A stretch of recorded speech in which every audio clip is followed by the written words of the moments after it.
এরপর জলপরি জাদু করে সেখানে একটি 3 তলা কচু গাছের বাড়ি এনে দেয়। মা, ও মা, দেখো না বাইরে কত জোরে জোরে বিদ্যুৎ চমকাচ্ছে, কত বৃষ্টি হচ্ছে। এরকম বিদ্যুৎ চমকানো দেখলে যে আমার ভীষণ ভয় করে মা। এত বৃষ্টি হলে যে আমাদের ঘরটাও ভেঙে যাবে। না রে মিনা, তুই ভয় পাস না, এই বৃষ্টিতে কিচ্ছু হবে না। কিন্তু সেই সকাল থেকে যে বৃষ্টি শুরু হয়েছে, এখন প্রায় সন্ধ্যা হয়ে এলো, এখনো যে বৃষ্টি থামছে না। কি জানি এই বৃষ্টিতে বন্যা না হয়ে যায়। ও মা, বন্যা হলে কি হবে? বন্যা হলে কি হয়? আমরা মরে যাব বন্যার পানিতে। আমরা মরে যাব বন্যার পানিতে। বলো না মা, আমার যে খুব ভয় লাগে। না রে মা, তুই এত চিন্তা করিস না, আল্লাহ আছে তো, আমাদের কিছু হবে না। নে এখন ঘুমিয়ে পড়ি আমরা, অনেক রাত হয়ে গেছে। এই কথা বলে মিনা ও তার মা ঘুমিয়ে পড়ে। আরে আরে, এই কি অবস্থা! এই তো দেখছি আমাদের ঘরের মধ্যে পানি ঢুকে গেছে। মা মিনা, ওঠ না, এই দেখ আমাদের ঘরের মধ্যে পানি উঠে গেছে। ও মা, সত্যি তো দেখি বন্যা হয়ে গেছে। এত পানি দেখে যে আমার ভীষণ ভয় লাগছে মা। এই পানি থেকে আমরা ডুবে যাব নাকি? কি করব আমরা বলো? হ্যাঁ রে মা, এত বন্যার পানি দেখে যে আমারও ভীষণ ভয় লাগছে। এখন যে কোথায় যাব? এত পানির মধ্যে রান্নাও তো কোনো কিছু করতে পারিনি, এখন কি খাবো তোকে? ও মা, চলো না আমরা এই বন্যার মধ্যে নানু বাড়িতে যাই। নানু বাড়িতে গেলে আমাদের আর কোনো চিন্তা থাকবে না। আমার নানু বাড়িতে বেড়ানোও হয়ে যাবে মা। আরে তুই পড়েছিস নানু বাড়িতে যাওয়া নিয়ে? এই পানির মধ্যে ঘর থেকে বের হব কি করে? এত পানির মধ্যে নানু বাড়িতে কিভাবে যাব? কি জানি গ্রামের অন্য সবাই কি করছে। চল তো ঘর থেকে বেরিয়ে দেখি বাইরের কি অবস্থা, গিয়ে ঘরের চালে আশ্রয় নিই। এরপর মিনা ও তার মা ঘরের চালে আশ্রয় নেই। ও মা, এত পানি হয়েছে যে আমাদের ঘরের চালা পর্যন্ত কখন জানি পানি চলে আসবে। আমাদের যদি বন্যার পানিতে ভাসিয়ে নিয়ে যায় মা। তুই চিন্তা করিস না মা, তোকে নিয়ে এত পানির মধ্যে কি করে বের হব বল? তুই এখন বসে থাক, আমি দেখি যদি কোনো একটা ব্যবস্থা করতে পারি। ও মা, তুমি আমাকে রেখে কোথায় চলে যাবে? আমার যে এখানে বসে বসে ভয় লাগবে। তুমি কোথায় যাবে মা? আমাকে ছেড়ে যেও না। তুই ভয় পাস না মা, এই বন্যার পানির মধ্যে তোকে যদি আমি নিয়ে যাই তোর ডুবে যাওয়ার সম্ভাবনা আছে। আগে আমি থাকার মতো একটা জায়গার ব্যবস্থা করি, তারপর এসে তোকে আমি নিয়ে যাব মা। আচ্ছা ঠিক আছে মা, তুমি যাও, তাড়াতাড়ি একটা ব্যবস্থা করে আমাকে নিয়ে যেও। আচ্ছা, তুমি সাবধানে যেও মা, আর তাড়াতাড়ি ফিরে এসো। বাঘিনী ভাবি, আপনি আমাকে আপনাদের বাড়িতে একটু আশ্রয় দিন না। আমি এই বন্যার পানির মধ্যে আমার মেয়েটাকে নিয়ে ভীষণ বিপদে পড়েছি। আমার বাড়ির চালা পর্যন্ত পানি উঠে গেছে। আপনার বাড়ির দোতলায় যদি আমাকে একটু থাকতে দিতেন, আমি তো এমনিতেও আপনার বাড়িতে কাজ করি, আপনার বাড়িতে থেকে আপনার কাজ করে দেব।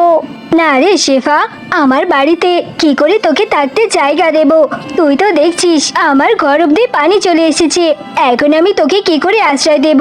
আর দোতলায় তো আমাদের নিজেদেরই থাকতে হয়, আবার ভাড়াটিও আছে। একটা ঘর খালি আছে, যদি কেউ ভাড়া দেয় তাহলে আমি রাখতে পারি। বাঘিনী ভাবি, আপনার বাড়িতে যে কাজ করব সেই কাজের টাকা দিয়ে আপনি ভাড়ার টাকাটা কেটে রাখবেন, আমাকে ফিরিয়ে দেবেন না, আমি যে বড্ড বিপদে পড়ে যাব। না রে শেফা, আমার বাড়ির ভাড়া অনেক বেশি, এখন আবার বন্যার সিজন, এখন তো ভাড়া বাড়িয়ে দিয়েছি। তুই এত টাকা ভাড়া দিতে পারবি না, তুই এখানে দাঁড়িয়ে না থেকে চলে যা, অন্য কোথাও গিয়ে খোঁজ কর। বৃষ্টি শুরু হয়ে গেছে, আমার যে ভীষণ ভয় লাগছে। মা, তুমি কোথায় গেলে? তাড়াতাড়ি বাড়ি ফিরে এসো, আমার যে খুব ভয় লাগছে। এই বৃষ্টিতে আমি মরে যাব। পানি শুধু বাড়তেই শুরু করেছে, আমার মা এতক্ষণেও আসছে না কেন? ওই তো, ওই দেখে কি একটা এদিকে আসছে। আমি জলপরি, এই বন্যার পানিতে ওই সমুদ্র থেকে ভেসে এসেছি। তোমার কি হয়েছে? তুমি কাঁদছো কেন?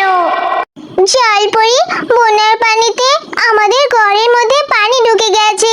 আমি আর আমার মা কোথায় যাব? আমাদের যে যাওয়ার মতো কোনো জায়গা নেই। আমার মা যে কখন গিয়েছে একটু থাকার জায়গা খুঁজতে, আমাদের যে থাকার কোনো জায়গা নেই। আমার মা আমাকে একা রেখে চলে গেছে, আমার যে ভীষণ ভয়ও করছে। ও আচ্ছা, এই বলছি। এই নাও, আমি তোমাকে এই ভাসমান কচু পাতার 3 তলা বাড়িতে দিয়ে দিচ্ছি। এটাতে তোমরা থাকতে পারবে এবং তোমাদের গ্রামের সকলকে সাহায্য করতে পারবে। এটা কখনোই পানিতে ডুববে না। তোমাদের যতদিন খুশি তোমরা এটাতেই থেকো। আর তোমাদের কোনো প্রয়োজন হলে আমাকে ডেকো, আমি সাহায্য করতে চলে আসব। তোমাদের ওই ঘরের মধ্যে খাবার দাবারেরও কোনো অভাব হবে না। যা খেতে চাইবে সবই খেতে পারবে। জলপরি, তুমি অনেক ভালো। এই কচু পাতার 3 তলা বাড়িটিতে আমি আর আমার মা থাকবো এবং গ্রামের সকলকে আমরা সাহায্য করব। আমার অনেক খিদে পেয়েছে। ভাসমান কচু পাতার বাড়িতে ঢুকে আমি অনেক অনেক খাবার খাবো আর এই গ্রামের সবাইকে আমরা সাহায্য করব। তোমাকে অনেক ধন্যবাদ। হ্যাঁ, তোমরা ভালো থেকো আর প্রয়োজন হলে আমাকে ডেকো। আমি এখন চলে যাচ্ছি। বিদায় বন্ধু।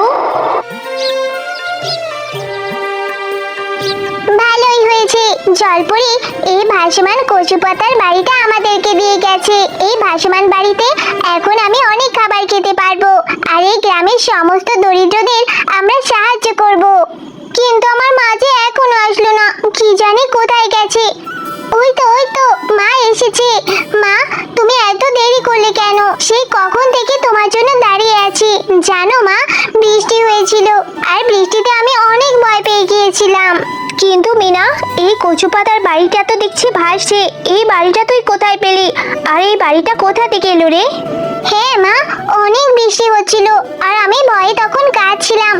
এমন সময় জলপরি চলে আসলো আর জলপরিতে এসে আমাকে এই কচু গাছের 3 তলা ভাসমান বাড়িতে দিয়েছে। জলপরি বলেছে ভাসমান বাড়িটিতে অনেক খাবার আছে, অনেক খাবার আমরা খেতে পারবো। আর যখন কোনো বিপদ হবে জলপরিকে ডাকলে সে চলে আসবে।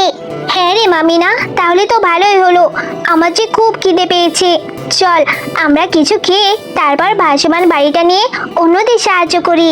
হ্যাঁ মা, আমারও খুব খিদে পেয়েছে। চলো তুমি আর আমি কিছু খেয়ে নিই, তারপরে আমরা সবাইকে সাহায্য করব। এরপর মিনা ও তার মা তাদের ভাসমান কচু পাতার বাড়িটি নিয়ে সবাইকে সাহায্য করতে যায়। ওই দেখো মা, ওখানে মনি কাকিমা বসে আছে, সাথে টিনাও বসে আছে চালের উপরে। চলো আমরা ওদের সাহায্য করি। হ্যাঁ রে মামিনা, ওদেরও আমাদের মতো পরিস্থিতি হয়েছে। বাচ্চা মেয়েটাকে নিয়ে চালার উপরে কত কষ্ট করেই না বসে আছে। চল মুনি ভাবিকে আমরা সাহায্য করব। হ্যাঁ মা, চলো আমাদের ভাসমান কচু পাতার বাড়িটি ভাসিয়ে নিয়ে ওদের দিকে চলো। মুনি ভাবি, ও মুনি ভাবি, আপনারা আর চিন্তা করবেন না। আমরা এই কচু পাতার ভাসমান বাড়িটি নিয়ে এসেছি। আপনারা তাড়াতাড়ি এই বাড়িতে উঠে পড়ুন। শেফা ভাবি, আজকে আপনার এই ভাসমান বাড়িটির জন্য আমরা মা ও মেয়ে বেঁচে গেলাম। আপনারা এত সুন্দর একটা ভাসমান বাড়ি বানিয়েছেন। চলুন আমরা গ্রামের বাকি পশুদেরও সাহায্য করি।